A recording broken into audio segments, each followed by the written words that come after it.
গতি বংশগতি বা হেরিডিটি শব্দ একটু কঠিন শোনালেও আমাদের সবারই এর সম্পর্কে কম বেশি ধারণা আছে। যেমন আমাদের ছোটবেলায় প্রায় সবার মুখেই শুনতে হয় ছেলেটির বা মেয়েটির ঠিক যেন বাবার অথবা মায়ের মুখ বসানো। আমরা কিন্তু এক্ষেত্রে বংশগতির কথাই বলি। কথাটা আরেকটু পরিষ্কার করলে দাঁড়ায়, যে পদ্ধতিতে বাবা মা অর্থাৎ জনিত্রী জীবের বিভিন্ন বৈশিষ্ট্য ছেলে মেয়ের মধ্যে অর্থাৎ অপত্যের মধ্যে প্রকাশ পায় তাকেই বংশগতি বা হেরিডিটি বলি। বিভিন্ন ধরনের বৈশিষ্ট্য বলতে চুল বা গায়ের রং, উচ্চতা ইত্যাদির সাথে বিভিন্ন রোগ যেমন থ্যালাসেমিয়া, বর্ণান্ধতা, হিমোফিলিয়া ইত্যাদিও বোঝায়। এই বৈশিষ্ট্য জীবের কোষের নিউক্লিয়াসের মধ্যে থাকা ক্রোমোজোম নিয়ন্ত্রণ করে। আরো ভালো করে বললে ক্রোমোজোমের মধ্যে ডিএনএ বা জিন এইসব বৈশিষ্ট্য নিয়ন্ত্রণ করে। বংশগতি সম্পর্কিত কিছু তথ্য এবার জানা যাক। যেমন অ্যালিল, সমান আকৃতি বা একরকম গুণযুক্ত দুটো ক্রোমোজোম পাশাপাশি থাকলে তাদের সমসংস্থ ক্রোমোজোম বলে। ধরা যাক একরকম দুটো ক্রোমোজোমের একই জায়গায় বা বিন্দুতে অর্থাৎ লোকাসে দুটো জিন আছে। আরও ধরা যাক একটা ক্রোমোজোমে অবস্থিত জিন মানে ক্যাপিটাল টি লম্বা বৈশিষ্ট্যের জন্য দায়ী, আর অপর ক্রোমোজোমে অবস্থিত জিন মানে ছোট হাতের টি বেঁটে বৈশিষ্ট্যের জন্য দায়ী। তাহলে বলা যায় দুটো জিন একই বৈশিষ্ট্য অর্থাৎ উচ্চতার জন্য দায়ী, কিন্তু প্রকাশ বিপরীত, একটা লম্বা ও অন্যটা বেঁটে। এই ধরনের সমসংস্থ ক্রোমোজোমের একই লোকাসে থাকা একই বৈশিষ্ট্যের দুটো বিপরীতধর্মী উপাদানকেই একে অন্যের অ্যালিল বলে। প্রকট ও প্রচ্ছন্ন, যে বৈশিষ্ট্যগুলো জীবের মধ্যে প্রকাশ পায় অর্থাৎ বাইরে থেকে জীবের যে বৈশিষ্ট্যগুলো দেখা যায় তাদের প্রকট বৈশিষ্ট্য বলে। যে সমস্ত বৈশিষ্ট্যগুলো জীবের জিনের মধ্যে সুপ্ত থাকে এবং পরবর্তীকালে প্রকাশ পায় তাদের প্রচ্ছন্ন বৈশিষ্ট্য বলে।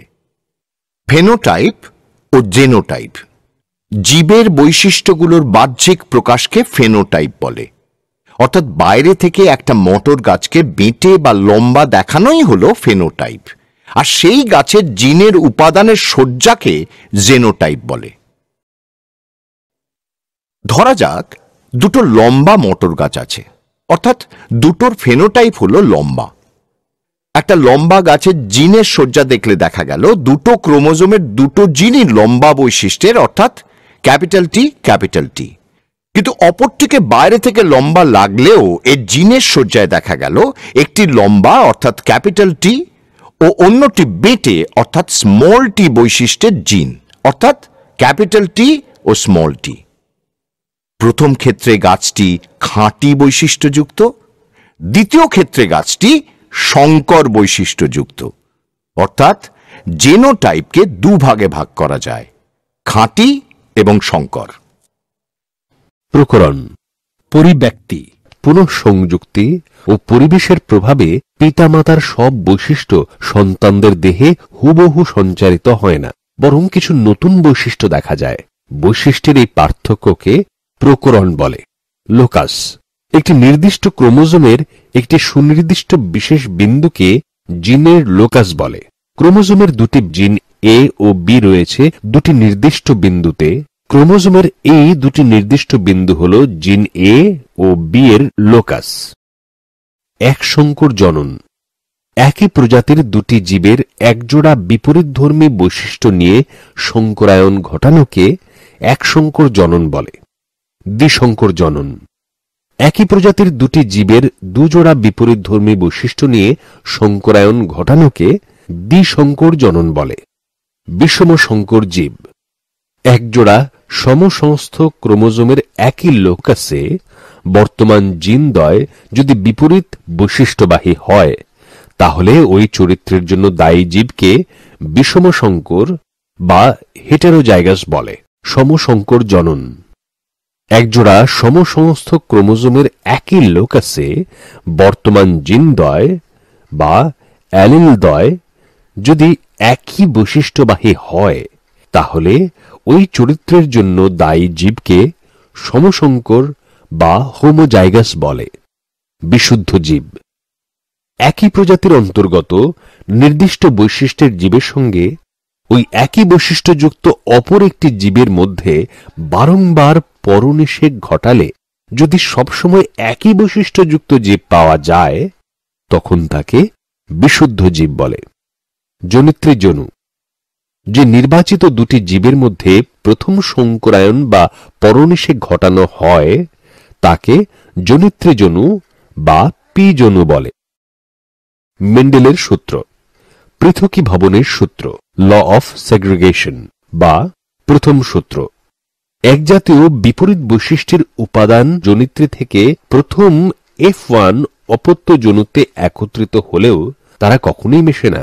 জননকোষ তৈরির সময় তারা আলাদা হয়ে যায়। স্বাধীন সঞ্চারণের সূত্র, ল অফ ইন্ডিপেন্ডেন্ট অ্যাসর্টমেন্ট বা দ্বিতীয় সূত্র।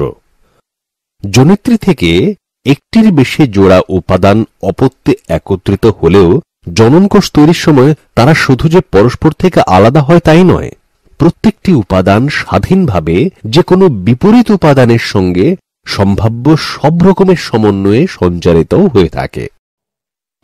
মেন্ডেলের এক সংকট জনন পরীক্ষা, এটি কি দেখা যাক। যদি একটি চরিত্রে, যেমন উচ্চতা একটি চরিত্র, দুটি বিপরীত বৈশিষ্ট্যযুক্ত অর্থাৎ লম্বা ও বেঁটে জীবের মধ্যে যৌন জনন ঘটানো হয়, তাহলে একে এক সংকর জনন বলে। এবার পরীক্ষাটি কি বিশ্লেষণ করে দেখা যাক।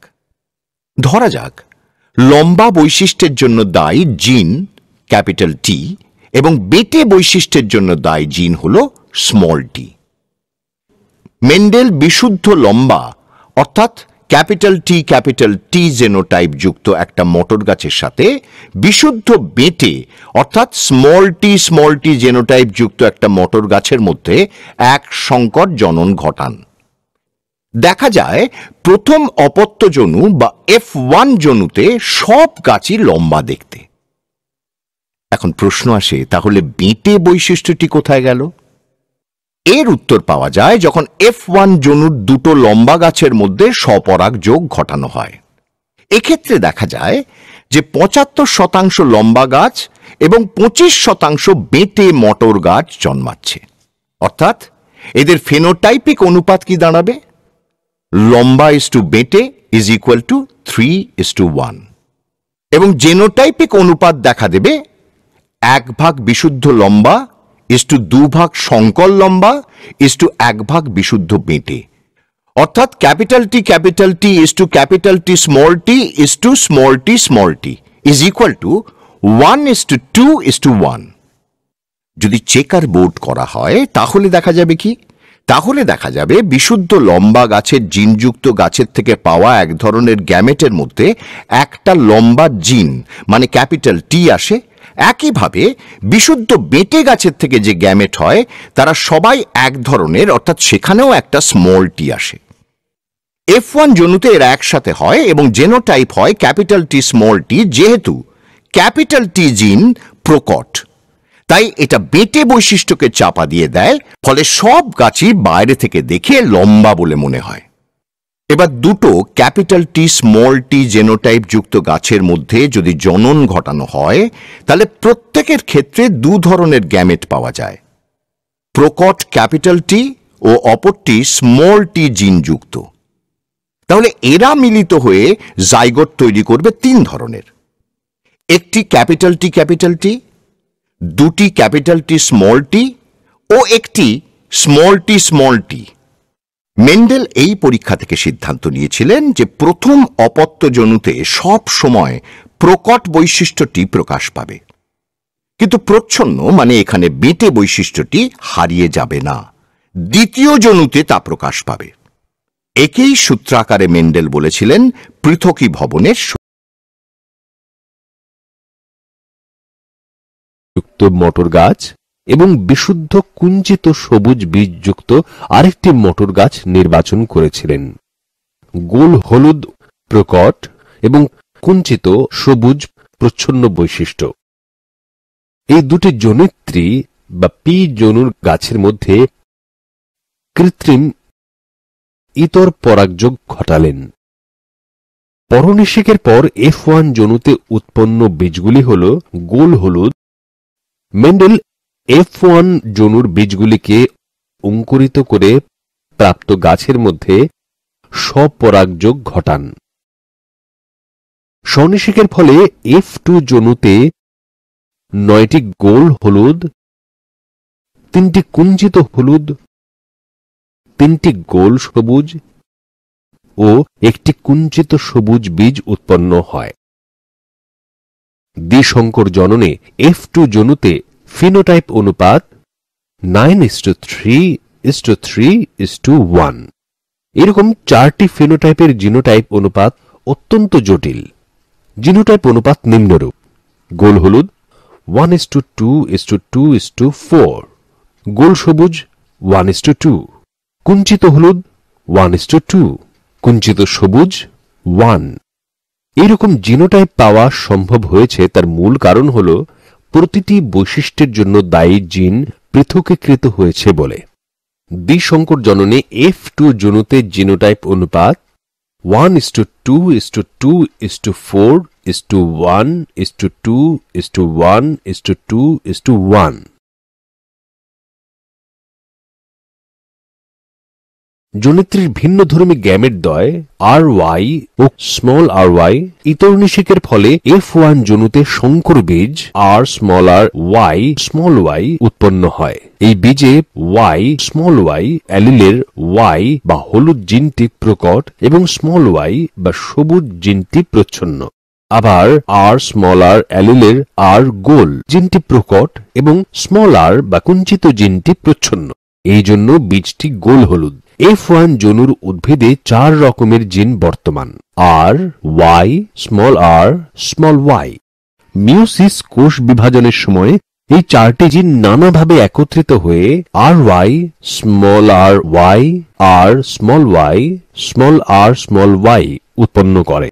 এই 4টি পরাগরেণু ও ডিম্বাণুর মিলনে F2 জনুতে গোল হলুদ, গোল সবুজ, কুঞ্চিত হলুদ ও কুঞ্চিত সবুজ বীজ উৎপন্ন হয়। সিদ্ধান্ত: উপরোক্ত পরীক্ষা থেকে মেন্ডেল সিদ্ধান্তে এলেন, 2 জোড়া বিপরীতধর্মী জনিত্রীর মধ্যে সংকরায়ন ঘটালে প্রতি জোড়া জিন পরস্পর থেকে পৃথক হয়ে স্বাধীনভাবে বংশ পরম্পরায় সঞ্চারিত হয়। একে স্বাধীন বিন্যাস সূত্র বলে। মেন্ডেলের সাফল্যের কারণ: মটর গাছের 7 জোড়া বিপরীত বৈশিষ্ট্য অর্থাৎ 14টি বৈশিষ্ট্যের প্রতিটি আলাদা ক্রোমোজোমে অবস্থান করে। পরীক্ষার সময় তিনি 1টি বা 2টি নির্দিষ্ট বৈশিষ্ট্য নিয়ে পরীক্ষা শুরু করেন। একই চরিত্রের বিপরীতধর্মী বৈশিষ্ট্য নিয়ে পরীক্ষা শুরু করেন। শুধু সংকরায়ন পদ্ধতিতে উৎপন্ন অপত্যের বৈশিষ্ট্যের ভিত্তিতেই তিনি তার মতবাদ প্রতিষ্ঠা করেন। পরীক্ষার ফলাফল গাণিতিক ধারায় ব্যক্ত করেন। লিঙ্গ নির্ধারণ: প্রতিটি জীবের জীবন শুরু হয় একটি মাত্র কোষ দিয়ে। শুরুতে কোষটি থেকে পুরুষ না স্ত্রী কে জন্মাবে বোঝা না গেলেও ওই কোষ অর্থাৎ জাইগোট থেকে অপত্য সৃষ্টির পরে বাইরে থেকে দেখে পুরুষ না স্ত্রী সহজেই বোঝা যায়। এর মূল রহস্য লুকিয়ে আছে জাইগোটে থাকা একজোড়া যৌন বা সেক্স ক্রোমোজোমের সংযুক্তির ওপর। আমাদের দেহে আসলে 2 ধরনের ক্রোমোজোম আছে: দেহ ক্রোমোজোম বা অটোজোম, আরেকটি হচ্ছে লিঙ্গ ক্রোমোজোম বা সেক্স ক্রোমোজোম। যে সমস্ত সমসংস্থ ক্রোমোজোম দেহজ বৈশিষ্ট্যের জন্য দায়ী জিনসমূহকে বহন করে তাদের অটোজোম বলে। যেমন মানুষের 2n কোষে 46টির মধ্যে 44টি দেহ ক্রোমোজোম থাকে। সেক্স ক্রোমোজোমের সংজ্ঞায় বলা যায় যৌন দ্বিরূপতা প্রদর্শনকারী একজোড়া ক্রোমোজোম যারা যৌন জননের বৈশিষ্ট্যের জন্য দায়ী জিন বহন করে তাদের সেক্স ক্রোমোজোম বলে। যেমন মানুষের ক্ষেত্রে মোট 46টি ক্রোমোজোমের মধ্যে 2টি হচ্ছে সেক্স ক্রোমোজোম। তার মধ্যে পুরুষের ক্ষেত্রে এ দুটি হল এক্স এবং ওয়াই, স্ত্রীর ক্ষেত্রে দুটি হল এক্স এবং এক্স। মানুষের লিঙ্গ নির্ধারণ পদ্ধতিটি এবার বোঝা যাক। পুরুষের দেহ থেকে যে দু রকমের শুক্রাণু তৈরি হয় তাদের একটা এক্স আর অপরটা ওয়াই। আবার মহিলার দেহ থেকে তৈরি ডিম্বাণু সবগুলোই এক্স। যৌন জননের সময় পুরুষের ওয়াই শুক্রাণুর সঙ্গে এক্স ডিম্বাণুর মিলনে এক্স ওয়াই যুক্ত পুত্র সন্তান হয়। অন্যদিকে যদি পুরুষের এক্স ক্রোমোজোমের সঙ্গে মহিলার এক্স ক্রোমোজোমের মিলন ঘটে তাহলে সন্তান কন্যা হবে, অর্থাৎ ক্রোমোজোম দুটি হবে এক্স এক্স। অর্থাৎ লিঙ্গ নির্ধারণের জন্য পুরুষের ভূমিকা গুরুত্বপূর্ণ।